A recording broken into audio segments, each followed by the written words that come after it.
Kita ke sorotan lain, Saudara Menteri Pekerjaan Umum Dodi Hanggodo menyebut anggaran di kementeriannya masih diblokir, termasuk untuk proyek pembangunan Ibu Kota Nusantara. Menurutnya belum ada progres pembangunan di IKN karena efisiensi anggaran untuk program makan bergizi gratis. Menteri PU Dodi Hanggodo bilang belum bisa menyebut progres pembangunan di IKN karena anggaran IKN yang dikelola kementeriannya masih diblokir. Untuk anggaran 2025, Kementerian PU terkena efisiensi mencapai 81 triliun rupiah. Realisasi anggaran IKN kayaknya belum ada. Nanti saya bilang, Mbak, kan anggaran kita diblokir semua. Kok kayak progres gimana sih? Anggarannya nggak ada progresnya. Buat beli makan siangnya Pak Menteri, itu progresnya. Di modal waktu itu Pak? Yang kurang jumbo. Jumbo itu apa? Please define jumbo. Seperti IKN atau mungkin jalan tol Betaci itu. Ya nanti itu tunggu gini satu-satu, makanya saya bilang satu-satu dulu. Anggarannya dibuka, kita diskusi lagi nih. Kepala Kantor Komunikasi Kepresidenan Republik Indonesia Hasan Nasbi menyebut anggaran IKN masih tetap tersedia, hanya belum dibuka untuk dipakai pembangunan IKN. Menurut Nasbi, komitmen Presiden Prabowo tidak berubah mengenai pembangunan IKN. Pemerintah tetap mempersiapkan dana sebesar 48 triliun rupiah untuk pembangunan IKN 5 tahun ke depan. Itu kan bukan berarti anggarannya nggak ada kan? Anggarannya belum dibuka. Jadi anggaran IKN itu ada di otorita IKN, ada di kementerian. Anggaran pembangunan IKN itu ada yang di Kementerian PU, ada yang di otorita IKN. Yang jelas komitmen dari Presiden kan berapa hari lalu sudah disampaikan oleh Menko Infrastruktur kan, bahwa selama 5 tahun ke depan Presiden punya komitmen untuk meneruskan pembangunan IKN dengan biaya yang sudah disebutkan. Kalau tidak salah itu 48 triliun komitmen selama 5 tahun ke depan. Dan target pemerintah kan menyelesaikan kawasan inti pusat pemerintahan, membangun gedung yudikatif dan membangun gedung legislatif. Proyek Ibu Kota Nusantara yang dimulai di era Presiden ke-7 Joko Widodo pada 2025 anggarannya 5,5 triliun rupiah. Kemudian pada 2023 meningkat menjadi 27 triliun, di 2024 dianggarkan 423,5 triliun rupiah. Untuk 2025 hingga 2029 pemerintah mengalokasikan 48,8 triliun rupiah.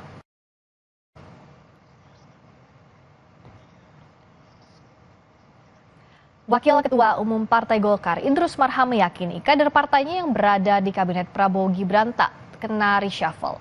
Hal ini diungkap Idrus merespons isu reshuffle di Kabinet Prabowo Gibran. Menurut Idrus, hubungan partainya dengan Partai Gerindra termasuk Prabowo Subianto berjalan baik dan tak ada masalah. Idrus menegaskan sudah ada kesepahaman ke depannya antara Golkar dan Gerindra terkait koalisi permanen.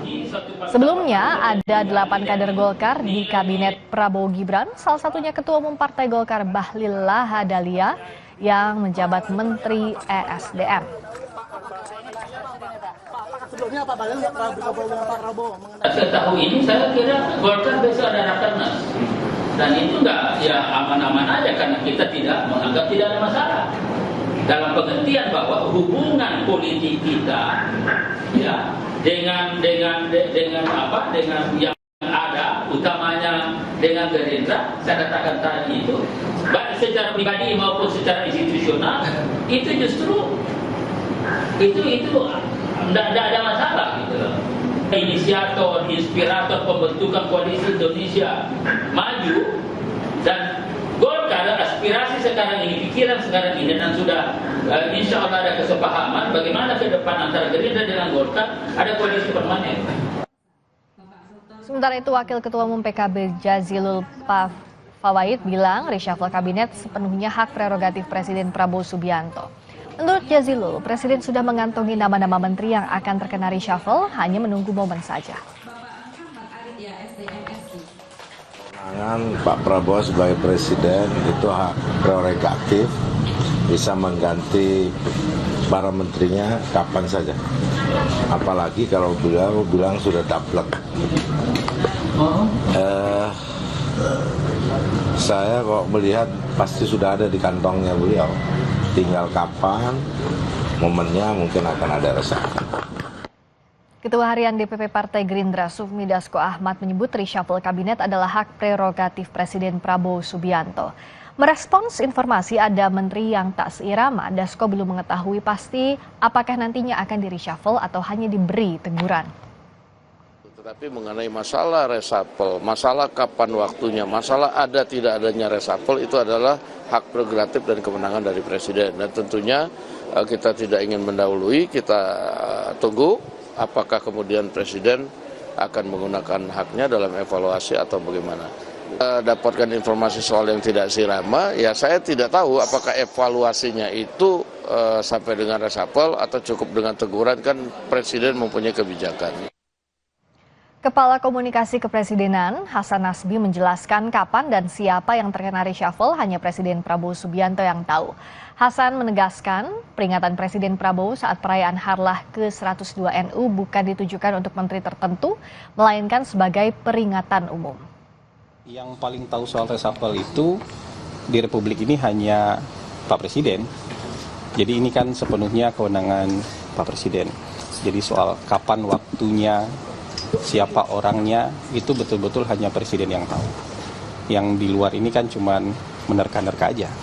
Kita juga tidak punya informasi yang cukup mengenai kapan itu akan dilaksanakan dan siapa orangnya, kita nggak punya informasi soal itu. Itu betul-betul kewenangannya Presiden. Saya rasa bukan peringatan pertama, Presiden sudah beberapa kali menyampaikan hal ini kan. Yang tidak mau ikut, ya silakan di luar.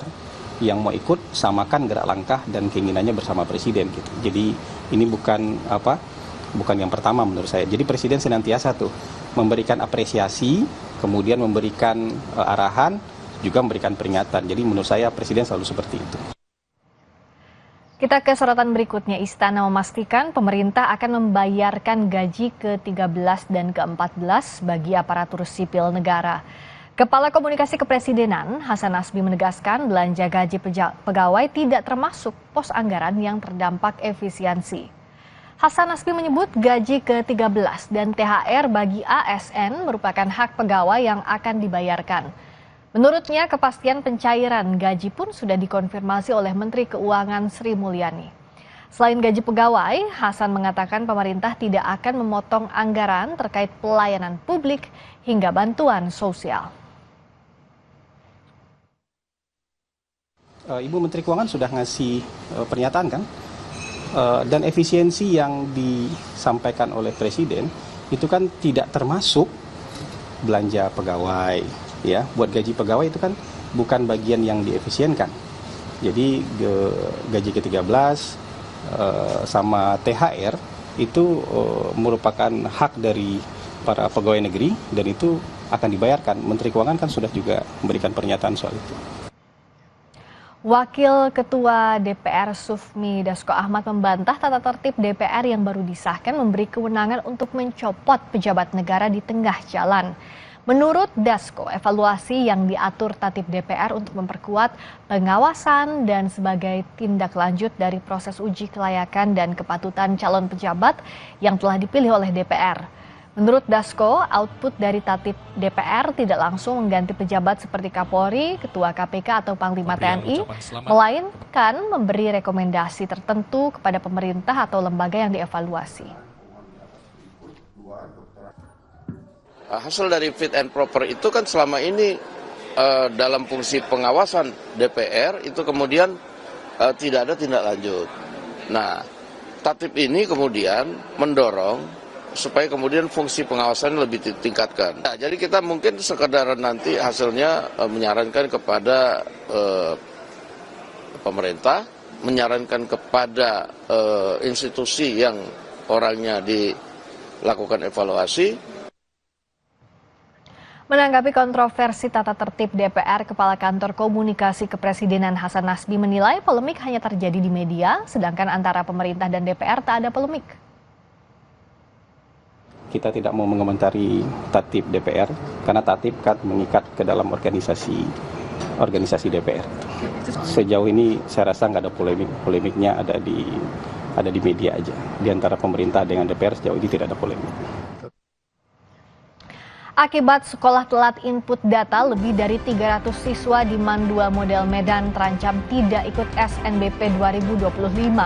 Mengapa sekolah bisa terlambat melakukan finalisasi data siswa dan apa evaluasi agar kejadian serupa tidak terulang? Kita bahas usai jeda.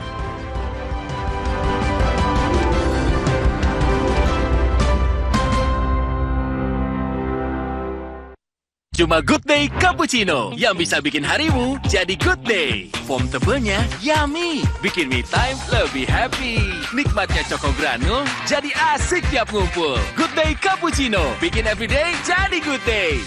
Semua botol bayi tertulis 100% bebas BPA.